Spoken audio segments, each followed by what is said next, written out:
With the NFL draft less than a month away, teams are now finalizing their game plan on who they're going to select and when they're going to select in this draft.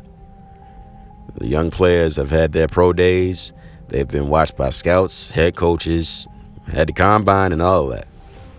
So now it comes down to watching the tape and watching what they've seen and going with their gut. In this year's draft, there are a lot of teams. I can't remember the last time we've had this many, if we've ever had this many. Got a lot of teams that had more than one pick in this one round of the draft. The first round this year, we have 7 teams that have multiple picks. The Kansas City Chiefs, Detroit Lions, Houston Texans, New York Jets, New York Giants, the Philadelphia Eagles, and the Green Bay Packers. Albeit from trading for a player or trading for last year in the draft, all these teams, they on the board, they on the clock more than once in the first round, and that's very beneficial to a lot of these teams that have multiple picks. One of those teams in particular, the Kansas City Chiefs, who just recently let go of one of their best playmakers in Tyreek Hill. Tyreek Hill was looking for the big money. He was looking for the big payday. And Kansas City, to a degree, they were willing to pay him, but they weren't trying to make him the top paid receiver in the league. So Miami took over, gave up their number 1 and a couple of other picks so they could get Tyreek Hill. Now, do they trade up? Probably.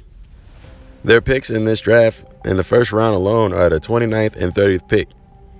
Now, if they're going to try to find Tyreek Hill's quote-unquote replacement, you would have to trade up with one of these teams in the NFL draft this year. I mean, you could go for one of the top receivers if they're available. They got quite a few of them. Garrett Wilson, Chris Olave, and Drake London, to name a few. But they also have had little issues with their offensive line. And they also haven't really, if not mistaken, one of their tackles, Orlando Brown, I believe, he was a free agent. And I've not seen or heard about him being signed or a contract or anything like that. Or do they address their defense? The defense wasn't that great last year. Now, it's Kansas City is in great hands with their head coach, Andy Reid. And these guys are doing a good job. They've been in the playoffs these last couple of years, a few times in the Super Bowl, winning one and losing another. The KC is in a good position to revamp and rebuild an explosive offense centered around Patrick Mahomes, probably one of the best quarterbacks in the game right now. So it's going to be interesting in what way that they decide to go about the draft. But I do see them going up in the draft. A lot of it's loaded at tackle and offensive lineman, but that's not their only need. So maybe they go up and go get a wide receiver, one of the top wide receivers in this year's draft. Maybe they go for the top DBs. They did let Tyrann Mathieu go. So maybe they have a game plan so that they can move up and give either their 29th or the 30th pick to another team and move up. We're going to have to see. Now, like a lot of these teams in this position this year, the Detroit Lions are in rebuild mode. So that begs the question, with them having 2 first-round picks, do they use them both? Or do they use one of them to get more picks later on? Without a question, I have no doubt in my mind that with their second pick, I see them picking Aiden Hutchinson, the defensive end out of Michigan. It makes too much sense to me. It's a physical team. That coach has made it clear that they are trying to be a physical football club. And he is a physical player that will be a great fit to that stingy defense that they are building over there in Detroit. So I see that working out for them. But as far as this 32nd pick, it's a little iffy because, yeah, they could stay there. They could, just wait and see who's left. But if they're going to be as aggressive as I think they're going to be, I see them being aggressive. And I see them trading up. Some teams might not want to pick so high. A lot of teams look to back up, believe it or not.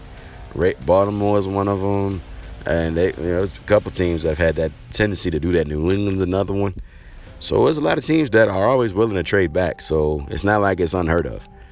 But with the second pick, I definitely see them picking someone. But me personally, I believe that Detroit will use that 32nd pick to move up to get another guy. Now, like I said, I see them going defensive line with Aiden Hutchinson with their second overall pick.